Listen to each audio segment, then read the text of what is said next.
Darwin টেস্টের প্রথম ২ দিনে বোলিং আর ব্যাটিংয়ে টাইগারদের ডমিনেটিং পারফরম্যান্সে তাক লেগে গেছে খোদ অস্ট্রেলিয়ায়। অ্যাডাম গিলক্রিস্ট থেকে রিকি পন্টিং, সবার মুখে একটাই কথা, নিজ দেশে টেস্টে এমন চাপে কখনো অজিদের দেখেনি তারা। আর এই চাপটা তৈরি করলো কারা? বাংলাদেশ, যাদেরকে টেস্ট খেলতে আমন্ত্রণই জানায় না মাইটি অজিস। তবে টেস্টে বাংলাদেশের সাম্প্রতিক পারফরমেন্স যারা নিয়মিত দেখেন তারা জানেন লাল বলে টাইগারদের এমন বদলে যাওয়া আচরণ গেল ২ বছর থেকেই দেখা যাচ্ছে। ২০২৪-এ পাকিস্তানে গিয়ে তাদের হোয়াইট ওয়াশ করা থেকেই টেস্ট ক্রিকেটে নতুন পরিচয় তৈরি করেছে বাংলাদেশ। ২০২৫-২৭ টেস্ট সাইকেলেও বাংলাদেশের পারফরমেন্সটা খুব একটা খারাপ না। ডারউইন টেস্টের আগে এই সাইকেলে ৪টা ম্যাচ খেলেছে বাংলাদেশ, সেখানে ২ জয়, ১ হার আর ১টা ড্র নিয়ে আছে টেবিলের ৪-এ। শ্রীলঙ্কার সাথে প্রথম টেস্ট ড্রয়ের পর দ্বিতীয় টেস্টে হেরেছে ইনিংস ব্যবধানে।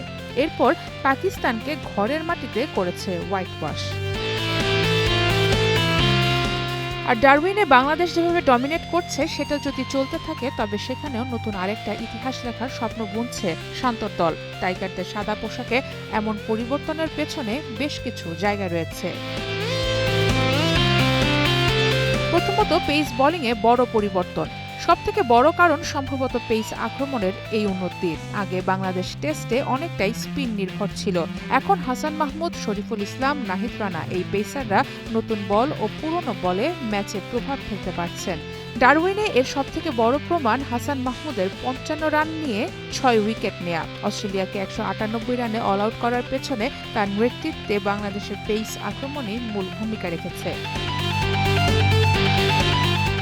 স্পিন আর পেসার ভারসাম্য সেই সাথে প্রতিপক্ষকে চাপে রাখছে তাইজুল মিরাজরা। শুধু পেসারদের উপর নির্ভর করছে না বাংলাদেশ। তাইজুল ইসলাম ও মেহেদী হাসান মিরাজ এখনও টেস্ট আক্রমণের গুরুত্বপূর্ণ অংশ। পাকিস্তানের বিপক্ষে দ্বিতীয় টেস্টে তাইজুল নিয়েছে ১২০ রানে ৬ উইকেট। পাকিস্তানকে ৪৩৭ রানের লক্ষ্য দিয়েও শেষ পর্যন্ত ৩৫৮ রানে অল আউট করা। এটা দেখায় বাংলাদেশের বোলিং এখন দীর্ঘ সময় চাপ ধরে রাখতে পারছে। ব্যাটিংয়ে শুধু মুশফিক, লিটনের উপর নির্ভরতাটাও কমেছে। লাইন আপেও এসেছে গভীরতা, এটাও বড় একটা পরিবর্তন। পাকিস্তানের বিপক্ষে দ্বিতীয় টেস্টে লিটন দাস, মুশফিকুর রহিম দুজনই সেঞ্চুরি করেন, কিন্তু সিনিয়রদের ওপর নির্ভরতা ছিল না। দলের অন্য ব্যাটাররাও অবদান রেখেছেন। শান্তর ব্যাটিংও গুরুত্বপূর্ণ। সবথেকে বড় পরিবর্তন টেস্ট ম্যাচ জেতার মানসিকতা। আগে বাংলাদেশ অনেক সময় ভালো অবস্থান তৈরি করেও ম্যাচ শেষ করতে পারত না।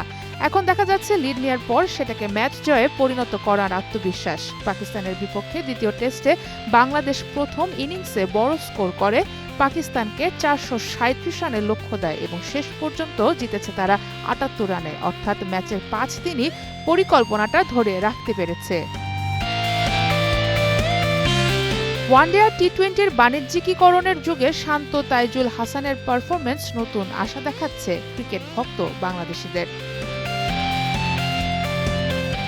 সারা মাহবুব, স্টার প্লে।